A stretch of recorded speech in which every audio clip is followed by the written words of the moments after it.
Hello, my name is Larissa Nazarenko. I'm the Dean of Visual and Performing Arts here at OCC. Today I have Dr. Brian Gould with me. He is the professor of music here at OCC as well. I have a few questions for you, Brian, about your experience playing Rocky 3. Thank you for being here. Thank you so much. So tell us about yourself a little bit, where you started playing music and where did you grow up? I was born and raised in Southern California. From my earliest recollection, I remember feeling drawn to music. I started studying piano when I was 5. When I was 8, I won my first piano competition, and then I performed the Tchaikovsky Concerto at age 9 with orchestra. That was amazing. I mean, to be there with all those wonderful musicians and make music collaboratively, and then to have all these grown-ups jump to their feet at the end and cheer. I remember the conductor, he had tears streaming down his cheeks, and he kept motioning for me to take another bow, you know.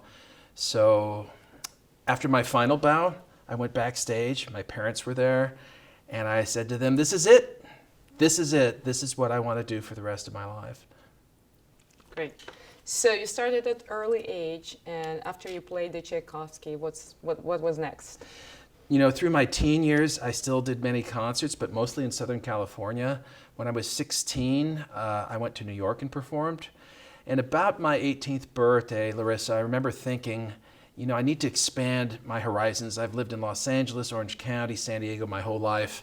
I need to go out and go to the place where the composers lived and wrote all this amazing music. So I applied for a scholarship and received it, and was sent to Vienna for a year to study music. That was incredible, and I traveled a lot, went to 10 different countries. I practiced and performed, but most importantly, I absorbed the culture to get that experience of being in another culture. So it turned out to be just what I needed at the time. So how long did you stay in Europe? I was there for a year, and then I came back and finished my bachelor's degree. After that, I went back to Europe and visited the people I'd met and my friends. And while I was there, I remember USC called and said, we want to have you attend graduate school. We've accepted you. So once I got to University of Southern California, I applied for a scholarship. I received a full ride and a teaching position. So I taught my way through graduate school, the master's and the doctorate, and I could tell you many, many stories. I mean, the University of Southern California is an incredible music school. All our piano faculty got degrees there. But I will say this, when commencement came, I was thinking, you know, I've done the bachelor's and the master's. I need to find a job. So I was thinking I would skip commencement. And my wife was like, well, you know, I think we really should go. Your parents would like you to go. So after the dean had conferred the degrees and there were all the customary speeches and whatnot, at the very end, he said, now we're going to present an award for the outstanding doctoral graduate, master's graduate, and bachelor's graduate, just one of each. And I was stunned when they got to the doctoral graduate and called my name. I didn't even know these awards existed, let alone that I would be considered. So I have to tell you, for me, that was like winning an Oscar. To be honored in that fashion by the faculty that I respected so much, and to have them, you know, give this to me, it's one of the greatest honors of my life. After the grad school, did you stay at USC and taught there, or you were looking for other teaching positions? That's a good question. You know, as I was approaching the completion of the doctorate, I was starting to put out applications because I thought, you know, this is going to end soon. But at the same time, I was approached by several of the music faculty, and he said to me, look, Brian, we like you. We want you to stay. We'll either create a position for you, or maybe there's some position, junior position you can fill just to get your foot in the door. So that didn't materialize. So what I wound up doing was going back and doing more applications. I finally got some interviews, and I actually got a job offer. But I had met someone special and gotten married, and my wife did not want to leave the Southern California sunshine. She told me in no uncertain terms, she said, I don't want to move halfway across the United States and live in a 4-season climate with a long winter. So I said, okay, and started looking again, and that's when I found out about OCC. Mm-hmm. So you know that feeling you have sometimes in life where it just feels right? Everything about that process, from the moment I had the first interview through all the other interviews and to the moment I was offered the job, it just felt like this was a place where I could make a difference. So I have to say that being the director of the piano program now for over 20 years, it's been exciting to grow the program, add additional classes. I've had the privilege of hiring 4 wonderful faculty members who serve with me on the piano faculty. And especially going to New York and buying all those new Steinways. Just think about it, Larissa, how many community colleges have Steinways in every recital hall, every teaching classroom, Yes. and just about every practice room. So thanks to the Board of Trustees and the good citizens of Costa Mesa who voted that bond issue in for us, we were able to do that. So that's a tremendous opportunity for students who come here to study. I also want to say that we all have those moments in life. We make career decisions and we look back on them and reflect. I have to say that coming to a place like Orange Coast College, where it's a community of passionate educators who can't wait to get to work every day, love what they do, and really, truly, deeply care about students. And the students who are wonderful, absolutely wonderful, and you get to set goals with them and watch them reach their goals. You literally get to see them make their dreams come true. So getting to be a part of that, I got to tell you, best move I ever made. Great. So between coordinating the whole program, piano program, and full-time teaching, dealing with students is time-consuming, of course, and energy-consuming, and we want to give them all, right? When do you find time to prepare yourself for performances and rehearse? And Boy, that's a really good question. That's a really good question. You know, running an entire program and then attending to the day-to-day needs of students does take up most of my day. At the same time, at Orange Coast College, we have this wonderful situation. We have a terrific symphony orchestra, so I do get asked to perform with them from time to time, and that has been actually one of the most satisfying musical collaborations of my performing career. so that leads us, that collaboration with the symphony orchestra leads us to the topic of Rachmaninoff Third Concerto that you performed here at OCC. So how was that decision made? How did that come about? I've had a long and satisfying collaboration with the OCC Symphony. That relationship's been very special for me. With Alan Remington, who was conductor when I was first hired, we did 8 different concertos, and I loved working with Alan. And then when Alan retired, Rick Soto became the principal conductor of the OCC Symphony. And our first collaboration was the Rachmaninoff Paganini Variations. So that went really well, and afterwards Rick came up to me and he goes, "So what's next?" And I said, well, 2009 will mark the 100th anniversary of Rachmaninoff's Third Piano Concerto. And I shared the story about Rachmaninoff had lived in Russia all his life up until that time. And he decided that for the occasion of his first ever visit to the United States, he was going to write this grand concerto like nothing else before. So, and he actually was finishing it on the steamship as he came over to New York, where you may or may not know, Rachmaninoff actually premiered the work with the New York Philharmonic. He was the pianist, and it was very well received. So as soon as I shared that with Rick, he's like, "Oh, absolutely, we have to do this, absolutely." If you know Rick, he's very passionate.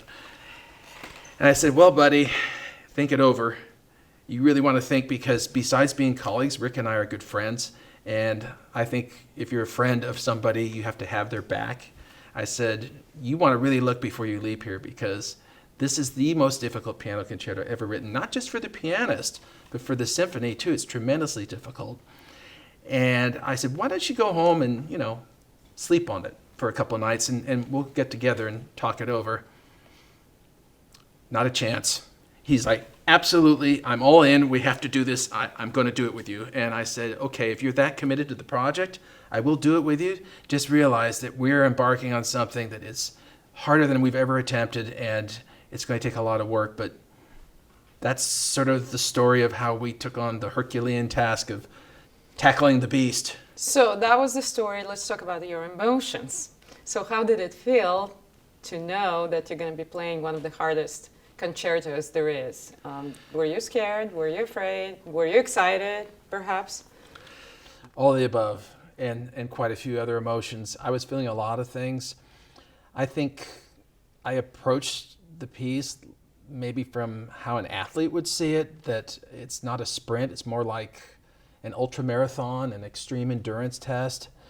There's a reason we call it Rocky III.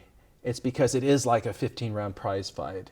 And it's even harder than that because even fighters, they get 2 minutes between rounds. Here's the thing. Once you start the Rachmaninoff Third, there, with the exception of the intro to the second movement, there are no breaks for the pianist whatsoever. It is nonstop, constant at peak level. So it's exhausting. And I felt intimidated and scared and excited and thrilled all at once. How did you master your technical challenges? How did you master your skills? Was there anything special about that? Well, I mean, at first I just had to learn the notes. I had never played the work before, but I decided the best thing to do, it was the summer of 2009, so I canceled all my performance and teaching commitments. I told my students for the next 3 months, I placed them in other studios. And I said, this is what I'm going to be doing the entire summer.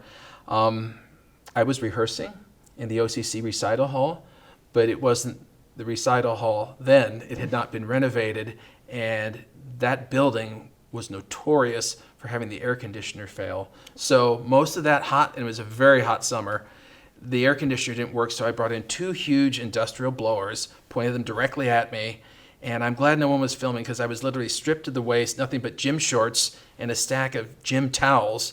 Every so often I'm wiping off the keys, I'm wiping myself off. I mean, it was like doing an intense workout all summer. So at the same time, Rick was working very hard. There were a lot of things that he had to do, and he kept checking in with me. What do you think we should do in this section? And what tempo should we take here? And he also was asking me, how's it coming? You know what I mean? How's it coming? With that tone that says, have you learned the notes yet? Are you ready? Is it memorized? You know, so about mid-July, we had a conversation, and we agreed that, ready or not, we need to start actually rehearsing together. So it was at that point, I had the first 2 movements memorized, and definitely was not finished on the third, but we just said, okay, we're going to start doing weekly rehearsals. And what was Rick Soto doing while you were learning the piece? Well, he was working as hard as I was. A lot of people may not know, but a conductor in a work of that size and scope has to make hundreds and hundreds of cue points in the score, and has to make all kinds of interpretive decisions with the soloist, and also has to intimately know every single instrumental part. So he was quite busy prepping while I was learning the score myself. And when did you start rehearsing together? So about mid-July, we had that moment and said, okay, we need to do this. And the concert was scheduled for October, and the orchestra was in recess till the end of August. So Rick engaged a wonderful rehearsal pianist, Margaret Hoke, and she came to rehearsal extremely well prepared, very professional, playing the second part, the orchestral part reduced for piano. So Margaret, Rick, and I worked through the summer, and the hard work paid off. By the time we got to our first rehearsal with the orchestra in September, I had the entire piece memorized and prepared. Rick and I had worked out just about every interpretive decision, and then came the magical moment when you bring in all these wonderful musicians and start to get their input, their ideas, their musical suggestions, and it's that collaboration. That's the exciting part. That's when the magic happens. How did the rehearsal process go during the fall, until the moment of the performance? It went really well. We had our first rehearsal. I'll never forget that when we took a break, a few of the musicians were off to the side, including the concertmaster. They're like, oh my gosh, Brian's ready. We have to practice. Which is not to say they hadn't been preparing. It was just that many of the musicians had never played the Rock 3 before. which isn't surprising, because if you look at most orchestral seasons, the Rock 3 does not get programmed as much as, say, the Beethoven piano concertos, Mozart, the Romantic war horses. It just doesn't get done as much because people are so intimidated by it. You know, Rachmaninoff dedicated the Third Concerto to Joseph Hoffman, a very famous pianist from that era. Imagine being given this beautiful Rolls Royce and never driving it, or a Ferrari and never driving it. He never performed the piece. He told Rachmaninoff, this piece is impossible to play. And he's not the only one. I could name dozens of pianists, great pianists, who just said, you know, I have 25 concertos in my repertoire, but not the Rock 3. I'm not touching that one. It's too risky. So by the time we were in our last 2 rehearsals, Rick and I both had this feeling like, okay, it's coming together. We could sense that it was almost ready. So yeah, that was exciting. We knew we were going to do it. So that day arrived. What did you feel? Were you nervous? Not really. Not really. That's a good sign, right? Well, I mean, one has to be fearful and respectful, but if you prepare well, I always tell students, if you prepare well, you're likely to have a good performance. And I was feeling not nervous. I tell you, I felt like a bride on her wedding day, because she's prepped and prepared and dreamed and hoped, and finally the big day comes and she's dressed in a beautiful dress. Now she just wants to get on with it, you know? So I wasn't nervous. I felt ready. I'm like, I am ready to do this. And it takes courage. You know, sooner or later you just have to put yourself out there and take a chance and go for it. So that's how I felt. And what do you remember most about the performance that night? The performance that night, what was I thinking? I'll tell you, before you go on stage, there's so many things racing through your mind. It's a mix of things, but once you're on stage and the conductor raises his or her baton and the music starts, you're in the zone. Athletes, if you watch them interview, they talk about the zone all the time. And all my life, Larissa, I've really related to athletes very well, because the pain, the intense training, the struggle, the injuries, I've dealt with all those things many times. And I think most musicians have also gone through that. So musicians, athletes, it's very similar what we do. And they talk about being in the zone. So if you're an athlete and you're in the zone, it means you're aware the fans are in the stands, but you're not. You're aware of the other players on the court, on the basketball court. They're moving all around you, but you're not. You're focused on that clutch buzzer shot, or hitting the puck into the net, or kicking a soccer goal. I mean, you're so focused on the immediacy of what you're doing that you're almost oblivious to everything around you. So for me as a musician, I was aware of the wonderful musicians. I'm listening to them. I'm aware and watching the conductor for all the cues. And I'm aware of the audience listening. But at the same time, I'm completely focused on my hands flying all over the keys, and they're like they have 10 little minds of their own. That's when your training kicks in. I think talking to soldiers, I had a Marine for a roommate when I was in graduate school, a U.S. Marine, and he did 2 tours in Desert Storm. He told me a lot of stories. He says, when you're in the fog of war, you don't even think about what you're doing. It's all reaction, and it's based on your training. That's when it kicks in, because you're not thinking. So what did I feel or think? I wasn't doing either. I was just in the zone. And for me, obviously, if you're an athlete or a musician, you're not in a life-threatening situation.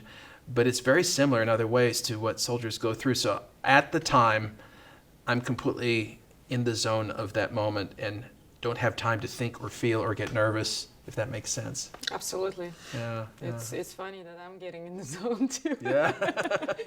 But you're a dancer, before you know. a performance. Well, sure. I don't talk to anybody for 30 minutes. You know what I'm talking about as a yeah. dancer, yeah. So when it was over, what was it like? Didn't you get a standing ovation? Yes, we did. The audience that night was really wonderful. The theater where we were performing seats about 900. We had 1,200, which means that 300 people were lining the walls standing, or in the aisles sitting on the floor the entire performance. But they didn't seem to mind. When it was all over, they stood and cheered and kept clapping, and we did get a standing ovation. I remember too, Larissa, they started doing what you do in Russia, clapping in unison, so that was really fun. Probably the memory that stands out the most when it was all done, besides feeling completely exhausted like a 15-round bout, I took an opportunity to do something I'd never done before, which was to come out and gesture for the entire orchestra to stand. That privilege by protocol is usually reserved only for the conductor, but I felt like I wanted to do that so the audience would realize that these are the reason, these people, these wonderful musicians, they're why it sounded so amazing. And I was completely thrilled. Imagine what it feels like as a soloist or as a musician to collaborate with 80 or 90 marvelous musicians who are totally devoted to collaborating with you to make the greatest music in the world come alive. As a musician, if there's something greater than that, I don't know what it is. I mean, for me, that is the greatest experience on earth, and I absolutely love performing with orchestra, so that night was a real thrill. So now when you've done it, are you glad that you've done it? Would you do it again? That's a really great question. Would I do it again?